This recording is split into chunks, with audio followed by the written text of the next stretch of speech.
On a humid night in Kinshasa, a convoy of black SUVs left the riverfront and never reached the airport. The man inside one of them controlled more copper than some nations. His name was Moba Kalala, and before dawn, both he and $500 million were gone. He was not a ghost of rumor, but a man whose name once opened every door in Congo's corridors of power. Those who had met him said his handshake felt like a promise and a threat at the same time. He grew up in Kolwezi, among the red hills that bleed copper, where trucks rumbled past mud houses and the air smelled of diesel and dust. As a teenager, he worked nights in the way station, recording truckloads for men who never learned his name. He watched numbers turn into money and money turn into power. Within 10 years, he owned the trucks. Within 20, he owned the contracts that decided who could dig and who could starve. By 40, Kalala's face was on magazine covers, his suits imported from Milan, his photographs taken beside presidents and bishops.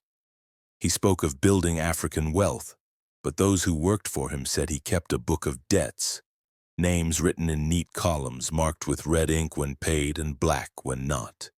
In 2022, Kalala announced the deal that would crown his empire, a $500 million joint venture to supply cobalt for the electric car revolution. 3 governments wanted their share.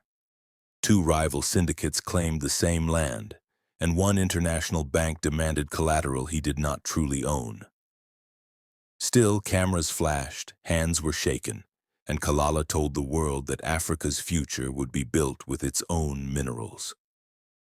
48 hours later, the account holding the first payment was empty. The partners called his office, the phones were off, his servers were wiped clean. Police entered his mansion by the river. Glasses sat half full on the dining table, the air still faint with cigar smoke. His security men were missing, his private line disconnected. In the garage, they found a bulletproof Range Rover, engine warm, keys in the ignition. Witnesses said a private jet waited across the river in Brazzaville, but flight records showed nothing. Others swore he was carried upriver on a barge, hidden among barrels of crude oil bound for Uganda. The trail twisted like smoke, every clue leading only to another silence.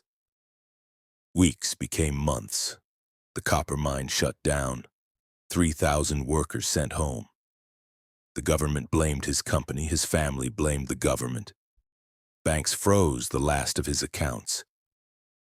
Investigators followed the digital scent of money across continents, through Mauritius, Dubai, and a shell company registered in the Caribbean under the initials MK. Then the trail vanished too. A year later, fishermen found an abandoned villa on Lake Tanganyika. Inside was a half-burned cigar, a safe containing old documents, and a single passport bearing Kalala's photo issued under a new identity that had never been used. No body, no sign of struggle, just absence, heavy and deliberate.